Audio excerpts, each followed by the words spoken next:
Good afternoon, everyone. Welcome to our second Lunch and Learn of the year so far. We've been doing these for the last sort of year or so, online, inviting interesting people from our community, from our network to come and talk to students about their careers, their kind of entrepreneurial journey, and different topics and things that matter to them. So today we've invited Kasim Choudhry, who has been connected with Aston and all of our different entrepreneurial programs for a while. He's been a mentor, he's been a speaker. I won't kind of say too much because he's going to introduce himself and talk about his career and his different roles and the different organizations he works with. But we invited him to speak about networking and the power of networking and how to network, because he is an excellent networker. Is kind of like everyone knows him, and he's a real connector of people and really understands like what's going on in Birmingham and how to get involved, really. So he's got really varied background, lots of diverse kind of different experiences and like areas of expertise. So I think it'll be really interesting discussion with him. And please, as he's talking, think of questions, think of things you'd like to talk about, and we'll kind of open it up to you guys for Q&A as well. So yeah, do you want to start, Kasim? Thanks so much, Kath. Appreciate you reaching out to me and asking me to speak. I'm a big fan of Aston and have done a number of different things with you guys over the last couple of years, with it being with Team Entrepreneurs or on the Be Seen program. But as you said, I'll talk about that sort of within my presentation of how I got involved in some of those activities and how I'm actually here today talking to you, the students, as as someone who's considered to be an expert networker, which is quite a high accolade, I believe. But there's a little bit of an introduction there on my slide in terms of who I am. I kind of tell people I'm a failed lawyer. I studied law at university. I did my LPC, but actually, going down a career in law was never really what I wanted to do. I ended up in financial compliance, but I gave it all up to sort of do something that I had a passion for, that I loved, and that I've been doing for almost 15 years now.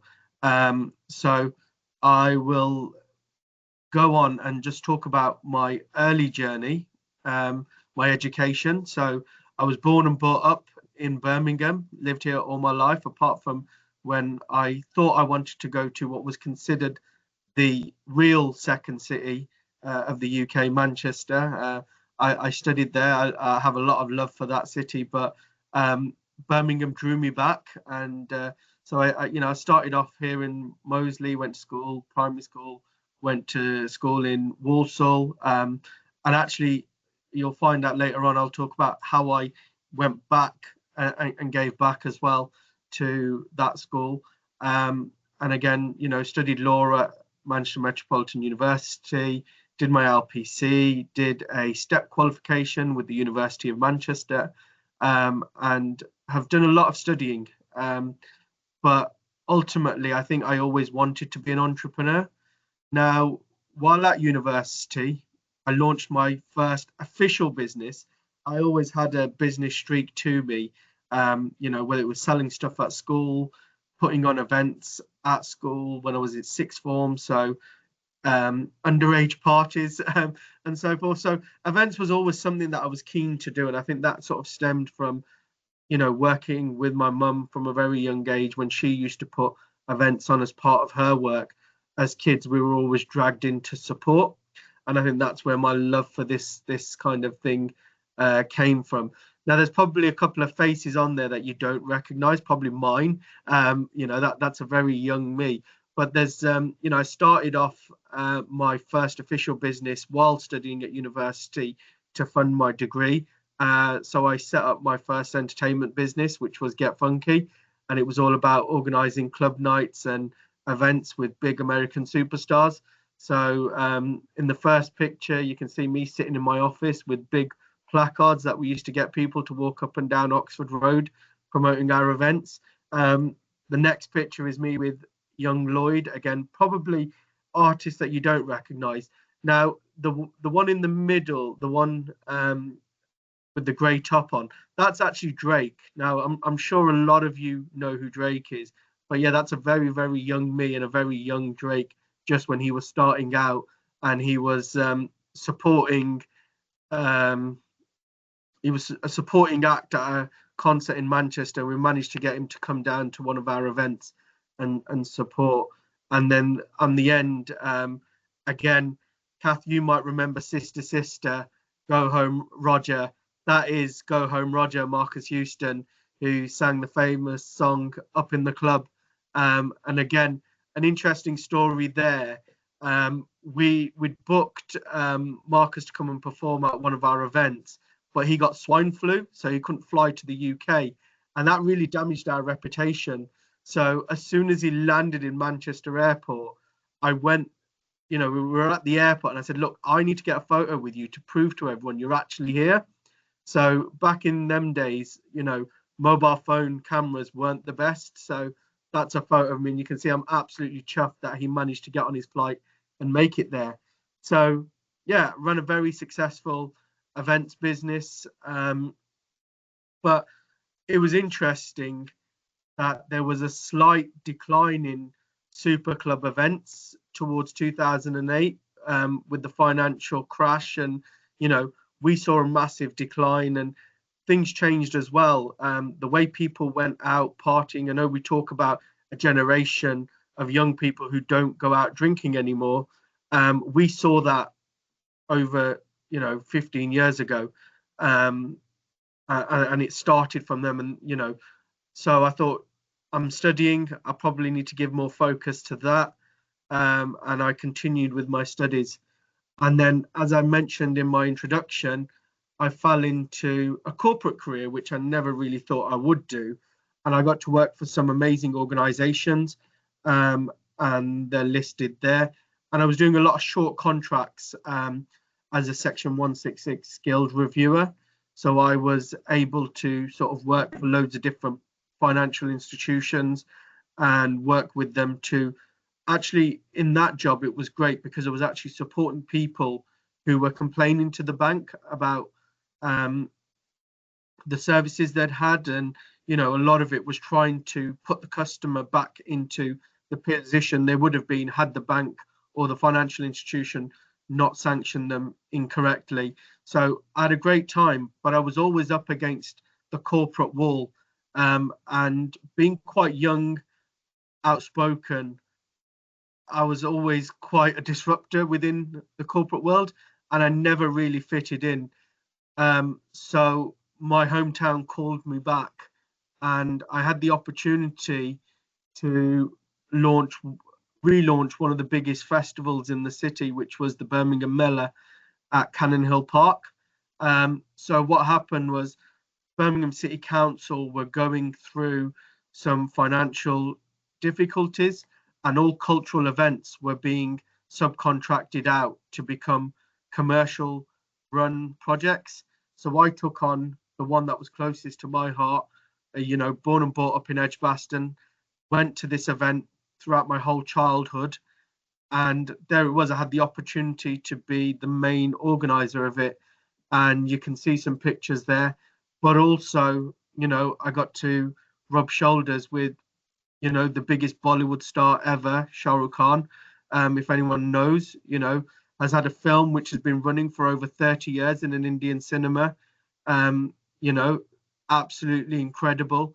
Probably one of the biggest Punjabi artists ever, who I got the pleasure of going to see in Coachella a couple of years ago, Diljit Dosanjh. So I've had the opportunity to work with some amazing people, put on some amazing events, and you can see me there on stage, addressing 70,000 people in Cannon Hill Park. Something I would never have dreamed of growing up in Edgbaston, going to that park all my life, and seeing various events take place there, and to actually be the organizer of it. But unfortunately, show business is very, very tough. And again, things change, markets change, and I had to move and adapt. And actually, it's an interesting one, but I was actually headhunted off the back of the work I did with the Mela to come and launch a corporate events company called ThinkFest.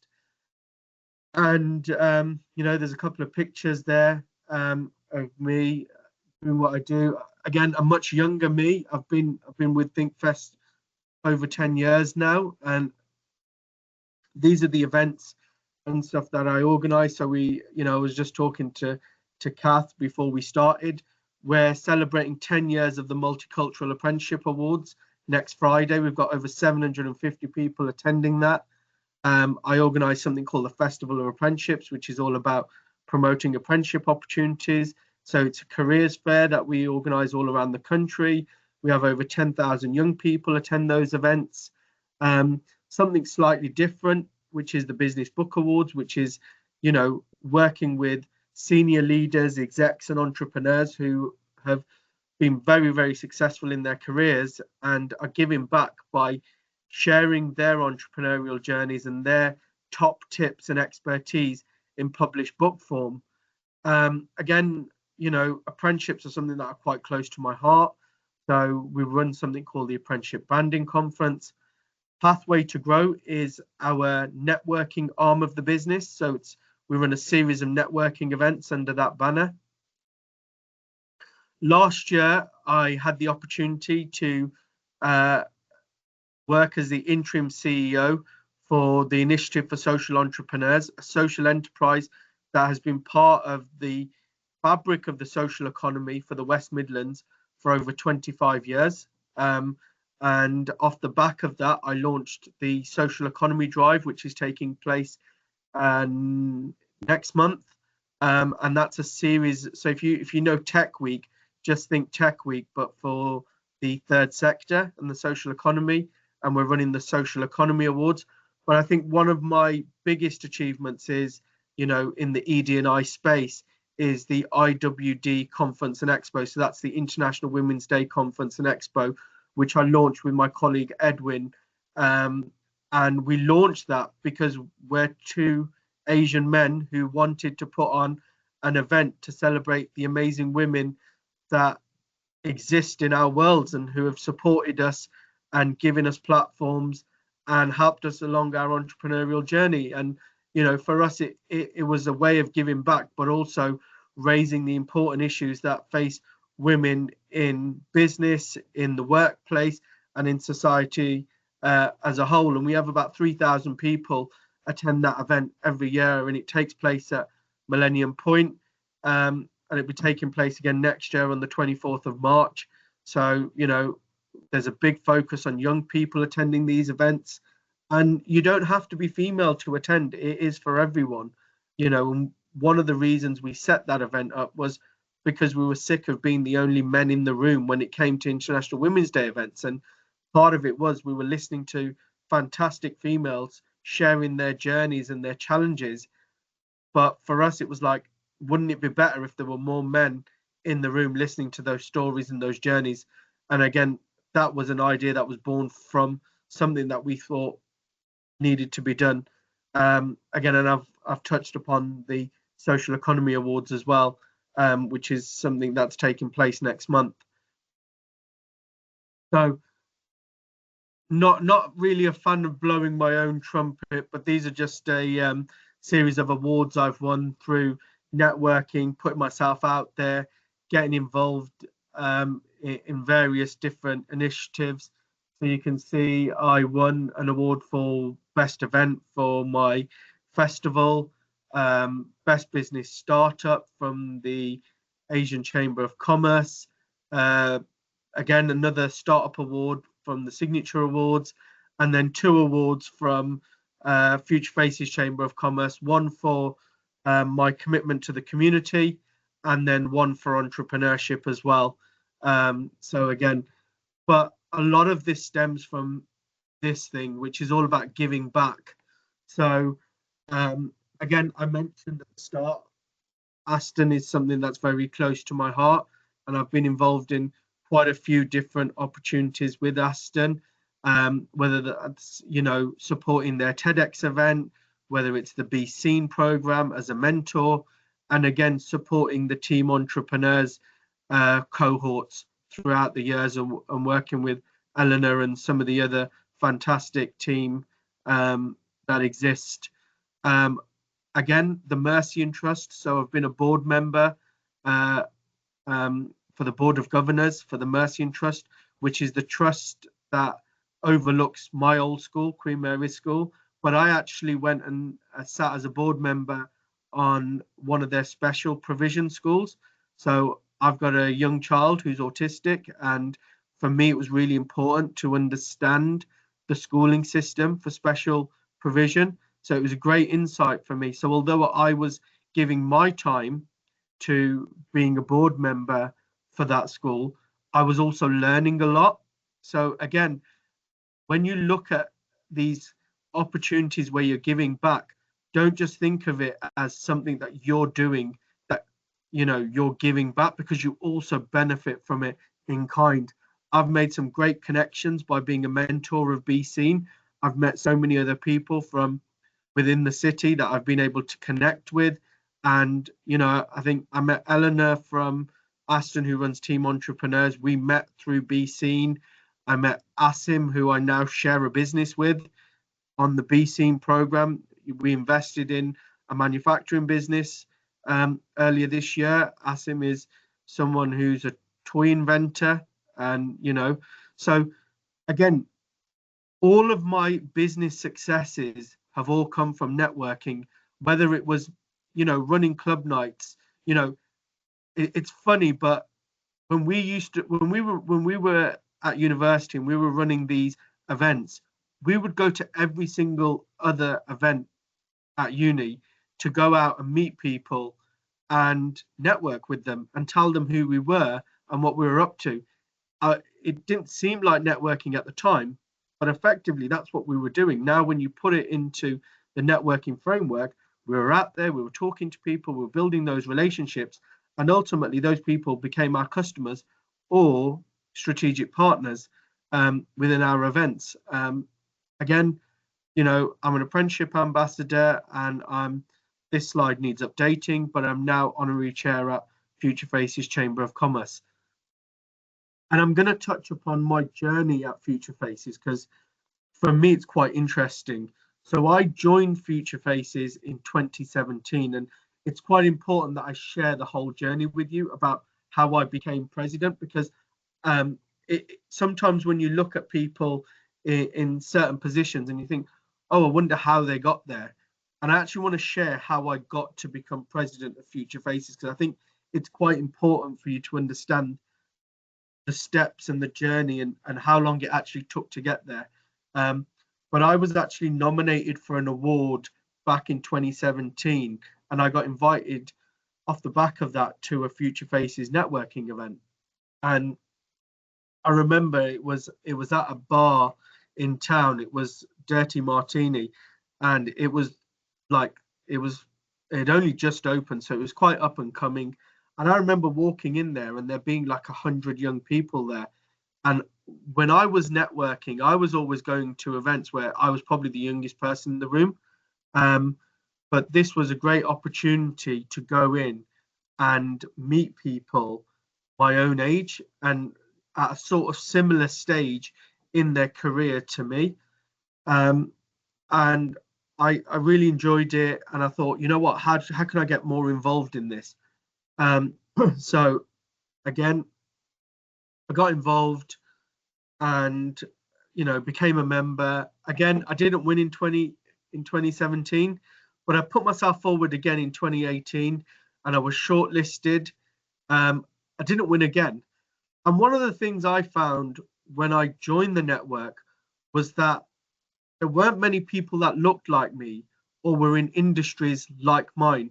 So Future Faces, when I joined, was very white, middle class kids who had been to top universities, were working in large firms across the city. And it was very cliquey and very much that kind of crowd. And I was like, if this is like a young professional group of people that represents my city, then I don't think it's representative. So for me, it was really important that I changed that. And I then applied to be on the committee. So I joined the committee I actually didn't get selected in 2018. Um, and this is part of my story, is the amount of knockbacks that I've had. So again, I didn't win in 2017. I didn't win in 2018. I applied for the committee in 2018 and I didn't get accepted. But what was really interesting was when I applied in 2018, I did kick up a fuss because all of the board members were white.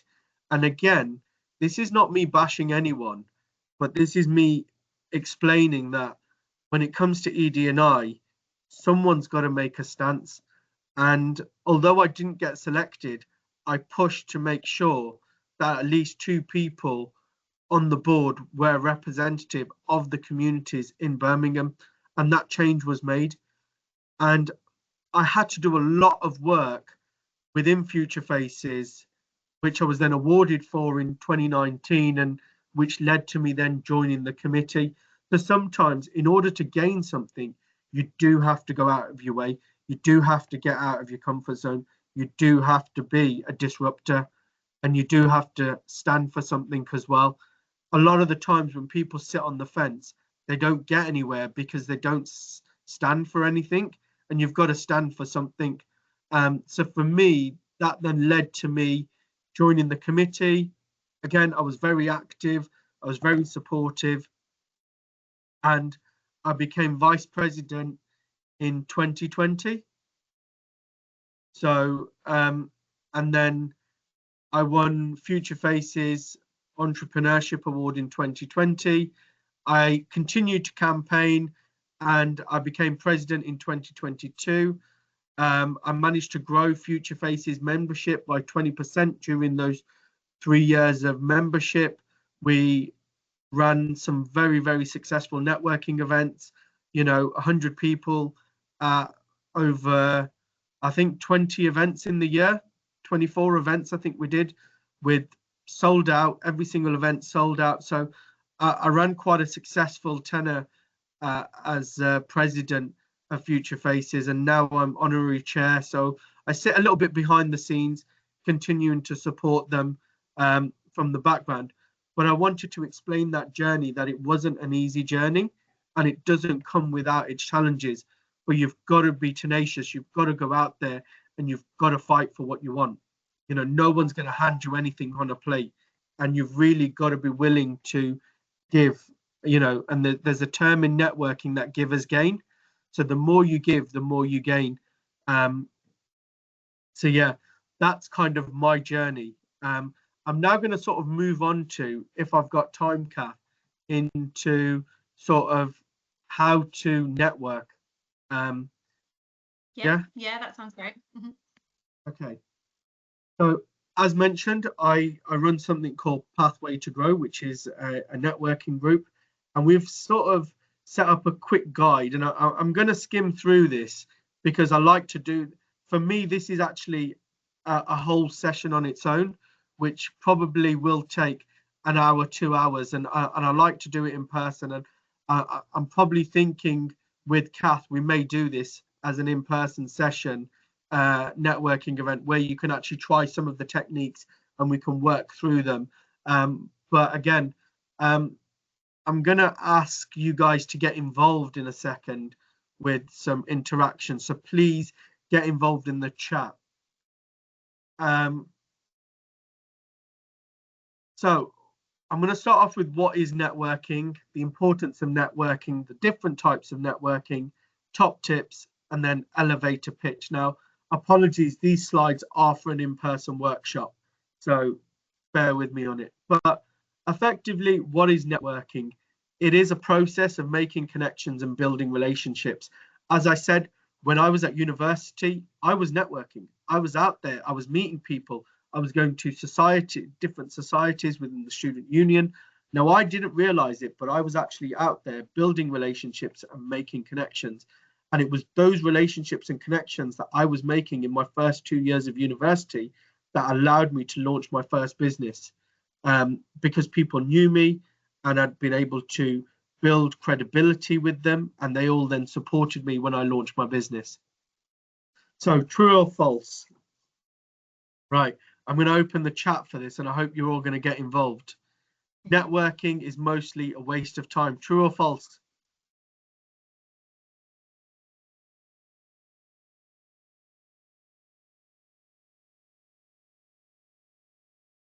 Come on, everyone. False, false, false.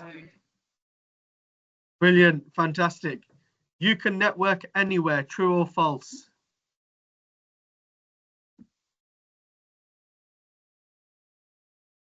Yeah, literally, I've got an uncle of mine who probably is a prolific networker, and he will network at weddings, funerals, anything, bar mitzvahs, birthday parties. He is out there talking to people, and he's talking shop non-stop. So you can literally network anywhere. Wherever you're meeting people, you're talking to them, you're networking with them, you can literally do it anywhere. Networking can help you get a promotion. True or false?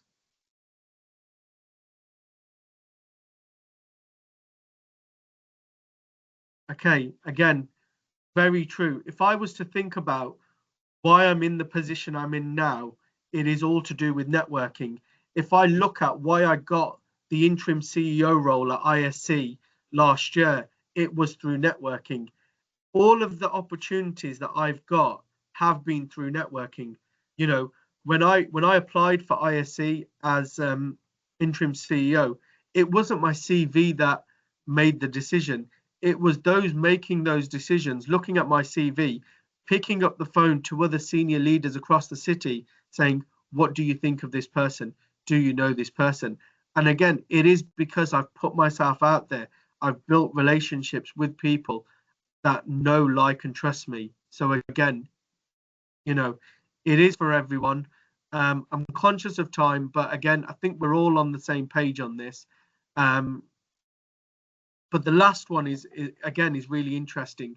The only people worth networking with are those who can offer you something. Again, for me, false.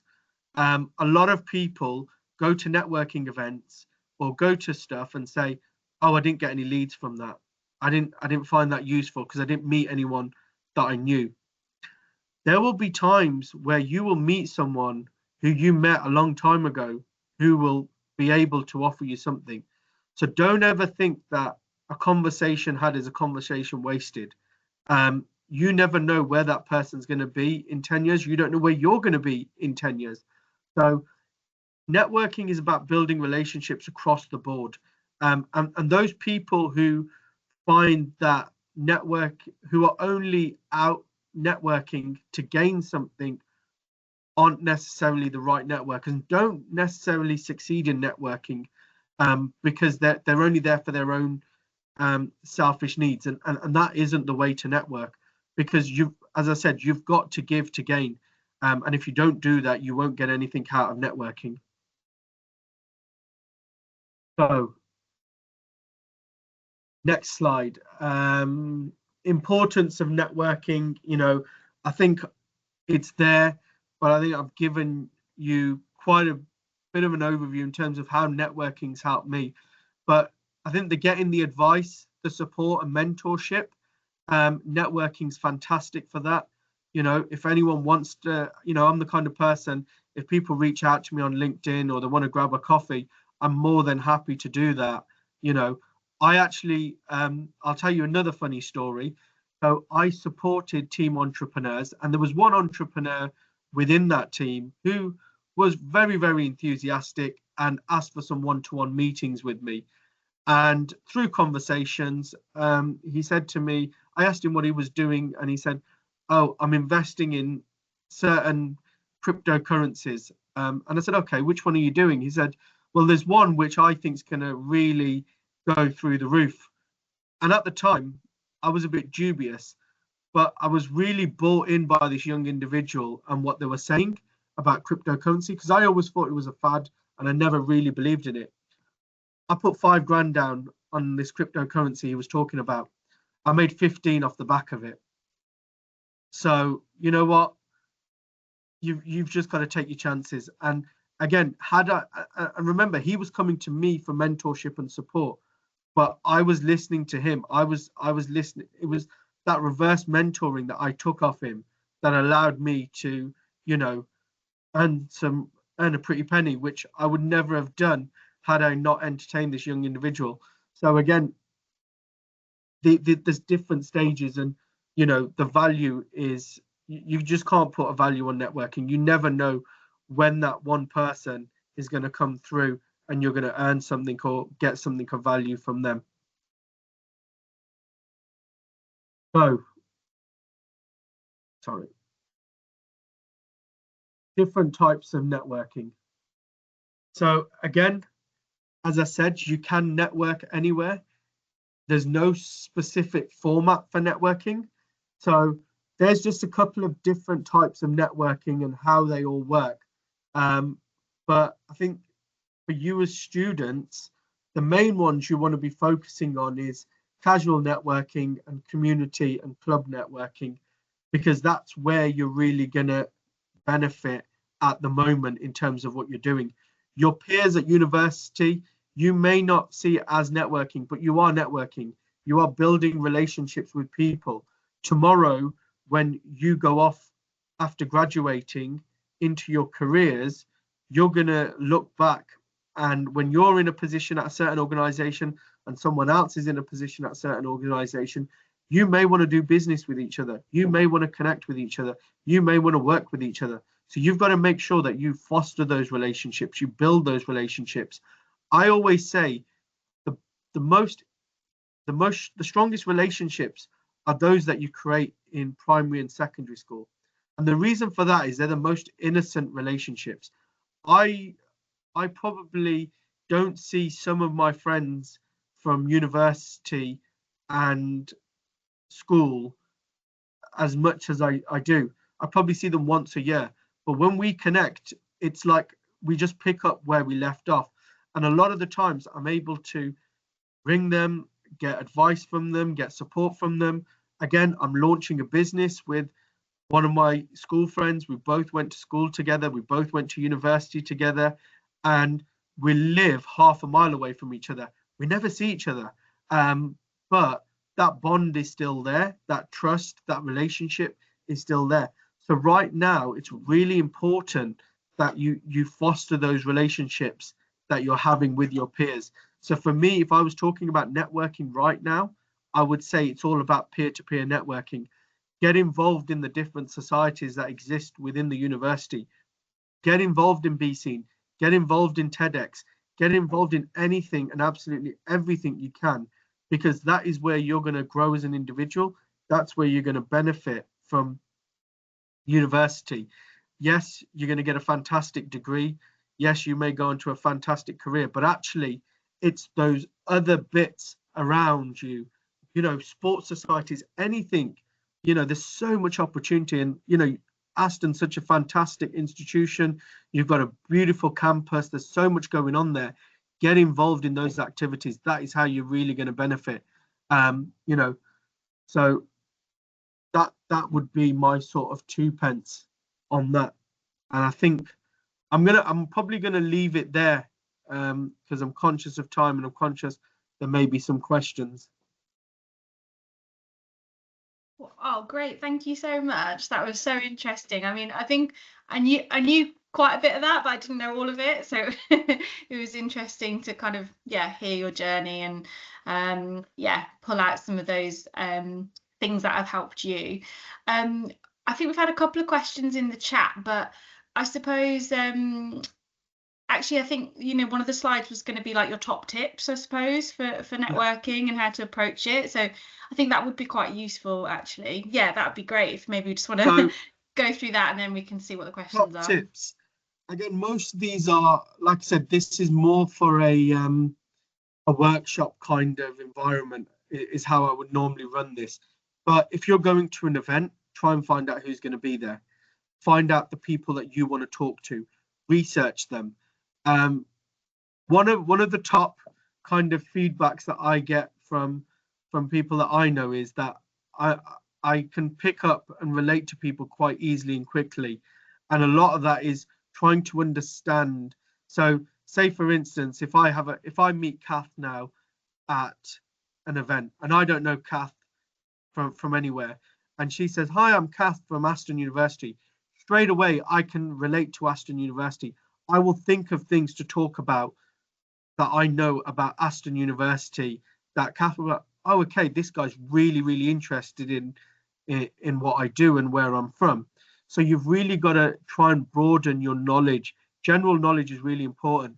Current affairs, for me, reading the news in the morning is is a great conversation starter, you know, because people will say, you know, if I go into a room today and we say, "Oh, have you heard about Rachel Reeves and her debacle with um, you know, not paying for a license to rent her property out, or whatever that story is in the news today." Straight away the other person's thinking, okay, this person's well learned, they're well read, they understand what's going on. So you need to do your research, you need to do your homework, you need to be on top of current affairs. For me, that is like number one top tip, particularly with professional networking, is and particularly understanding your audience's current affairs. Be in the know of what's going on. That is probably paramount for me. Again, when you go to networking events, you make connections, follow those up, follow them up on LinkedIn, send them a message, tell them it was lovely to meet you, arrange for a coffee if you think that there's more to be discussed. And when you're speaking to people, don't think about what you can get from them. Think about what you can offer them. Again, givers gain. Be that bridge between them and where they need to be. And don't be afraid to ask for help as well. Don't be afraid. If I was meeting Kath at an event saying, "Kath, I'm really struggling to sort of find the right person in Aston that can help me with this. Do you know anyone?" You know, people won't be offended if you're genuine and honest, and you explain what you're looking for. I ask people for help all the time if I can find the right person. Sometimes when you're speaking to someone face to face and you ask them for something, they're actually compelled to respond, because 9 times out of 10, if you ask them for something face to face, they can't exactly say no to you. So when you follow it up with an email or communication, they are compelled to respond. And again, the embarrassment of if they don't do it, if you see them again, is there. So again, use that to your advantage. Yeah, those are my top tips. Oh, great, thank you. I think actually one thing, the whole like you've got to give something to get something later, or you've got to have that mindset, is really important. But I think I've spoken to students or people that are really early in their careers, and they kind of say, well, I've got nothing to give, I'm not really in a position of being able to help people necessarily, or do introductions for them or things like that. What would you think about that if someone's quite early in their So, in their so career? early on, where again, givers gain doesn't necessarily mean every conversation you have with someone you have to be able to give them something. But where you do get involved is volunteering, going to events and supporting people, and so forth. So that's where you can, if you're early on in your career, get involved in a society, volunteer your time. It doesn't have to be necessarily a charity. Get involved in a cause and a purpose. There's plethora of things that you can go in and support and give your knowledge and expertise to. So don't just think, um, you know, it has to be, you have to give them connections or anything like that. The term givers gain is an overarching term for anything that you can give in return. So I would say, if you're very early on in your career, get involved in something like TEDx, Mhm. Aston Uni, get involved in it, join the committee. That is giving back, that is giving something. And you will see the benefits that come off the back of it, because something like TEDx has a corporate board as well. So they have a board which is made up of university members, and then they have an advisory board which is made up of senior leaders from around the city. as a member of that board, by getting involved and giving to that specific cause, you're then able to rub shoulders with those senior leaders. So that's where, you know, it's not always a direct kind of transactional givers gain. It's through the opportunities that come off the back of you giving your time up. Yeah, no, definitely.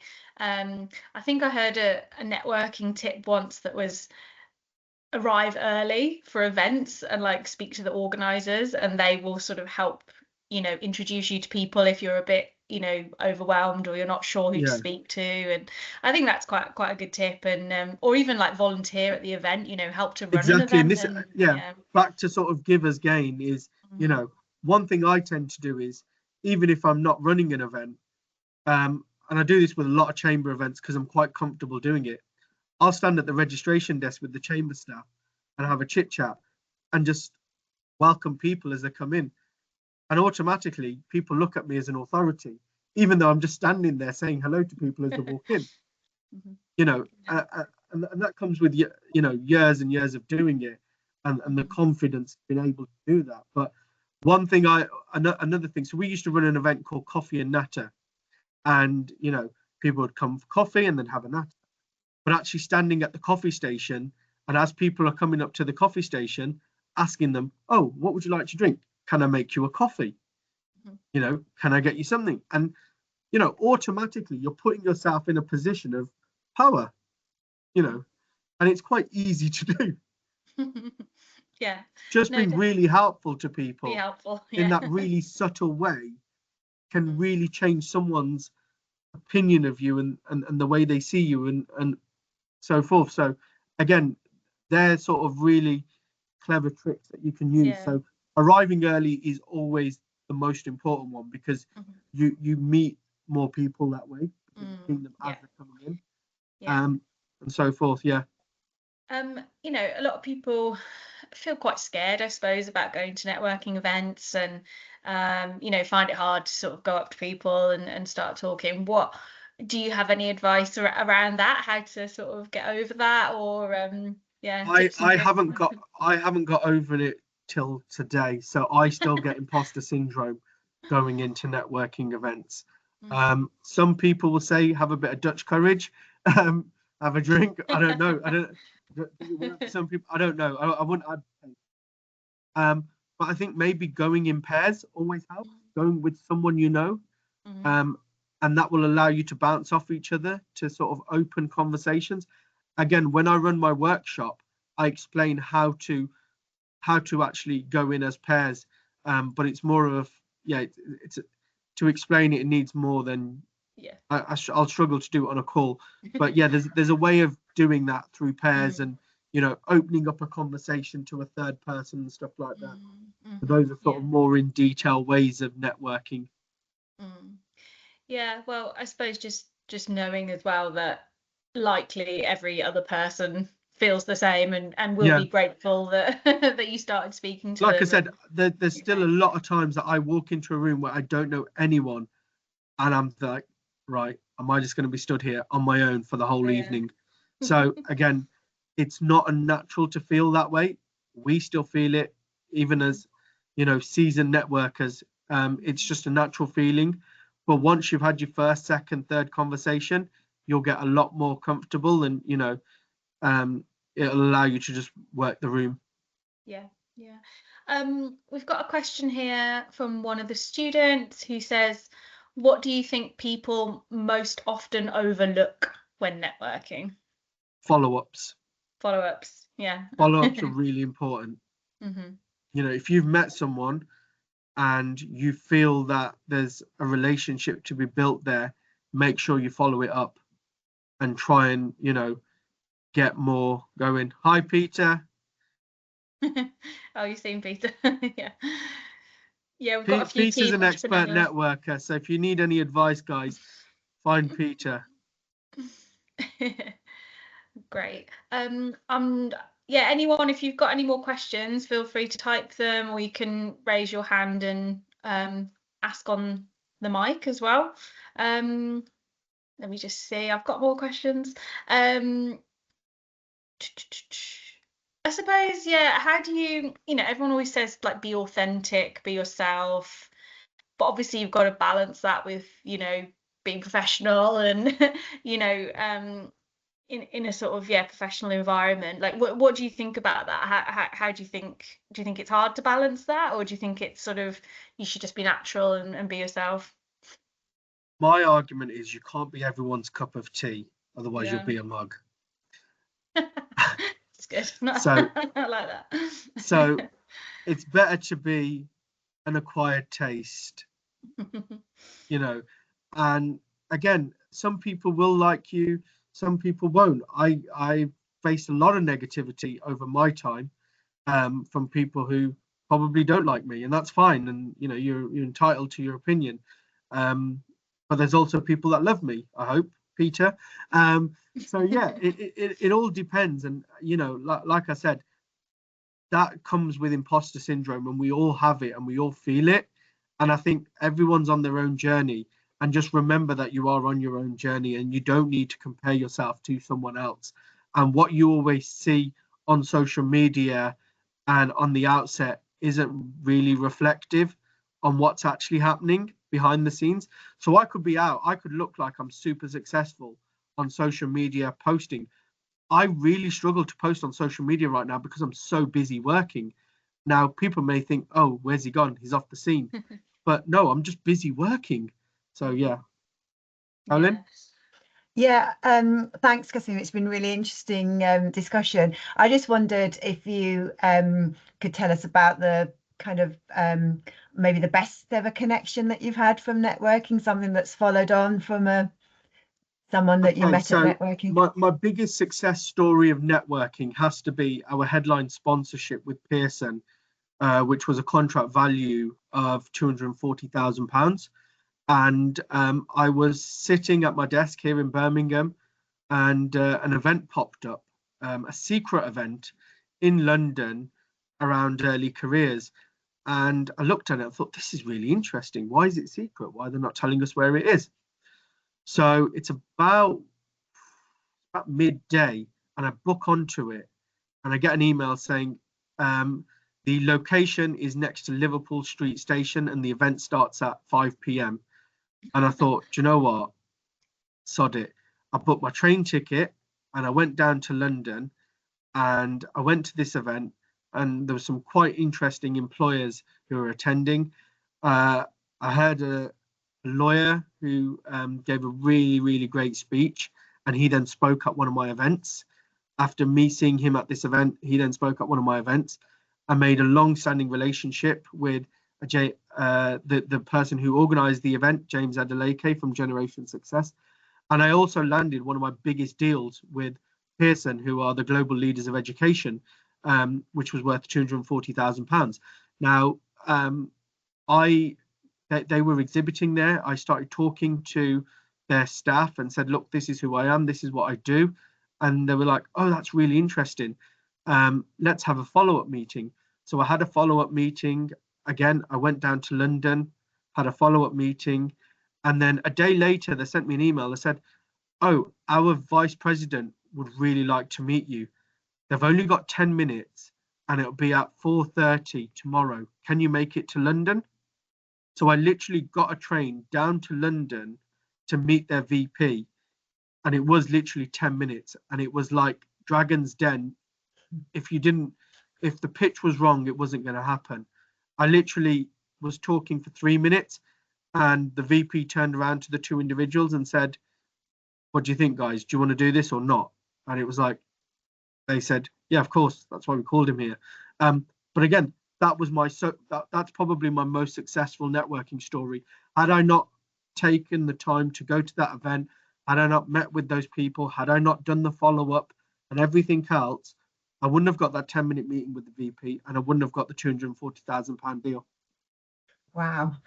And it would have been so easy just to think, oh, I'm busy, or it's too short notice or something, wouldn't it? So Yeah. Yeah, no, absolutely. Yeah, I don't know if you've just seen that question come through. Probably got time for one more, two more. Talking about elevator pitch. So yeah, just kind of briefly, the Yeah. importance of that So for networking. again, as I said, this is more of a workshop thing because I like to work with the young individuals about the elevator pitch, but it shouldn't be more. The thing I find most frustrating when I'm out networking is when someone can't explain what they're doing in one sentence. You know, I explain myself. My name's Kasim. I run a corporate events company in the education sector, and we manage conferences and exhibitions to promote apprenticeships and work-based learning. That's who we are. I'm here to meet new people and speak to individuals about my business. That's my elevator pitch. What should it be? It should be, who are you? Your name, company you work for, what your company does. And again, not necessarily what you need to achieve, but again, that's more for, that's part of us defining what the elevator pitch is if there is an ask from someone. So if you're going up to someone and there's a specific ask, so you've done your home, you're going to an event, there's someone you really want to speak to, and you've got a specific ask, that's where you put in what you want to achieve. So I'm going to a networking event. I know Kath's going to be there. She works at Aston University. I really want to build a relationship with Aston University. So hi Kath, my name's Kasim.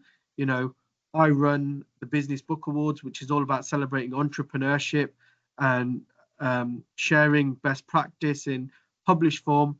I'd really like it if you could introduce me to Peter Tassi, so he could be a judge for our Business Book Awards. That would be my elevator pitch. Really simple, straight to the point, clear and concise. Yeah, nice. That's great. Pete likes that. So just last one from me, actually, just something I'm kind of interested in is, you've been involved in events for a long time. How have things changed since the pandemic? Obviously, everything was completely on hold and stopped for quite a while, but do you think events, networking, etc., do you think it's changed at all? So just to give you sort of where we were in COVID. So March 23rd, 2020 was supposed to be the gala dinner for the Business Book Awards. And we had everything booked, everything planned. And as you know, the government were very slow in advising businesses on what to do. And we were stuck in a pickle. We weren't able to cancel because we'd got £50,000 on the line for everything we'd paid for. But our guests were saying, we don't want to come. Now, we as a business we're very frugal and we're very agile. So when it came to sort of a lot of the things we needed to do, we were already prepared for an online event. Did we need to do it?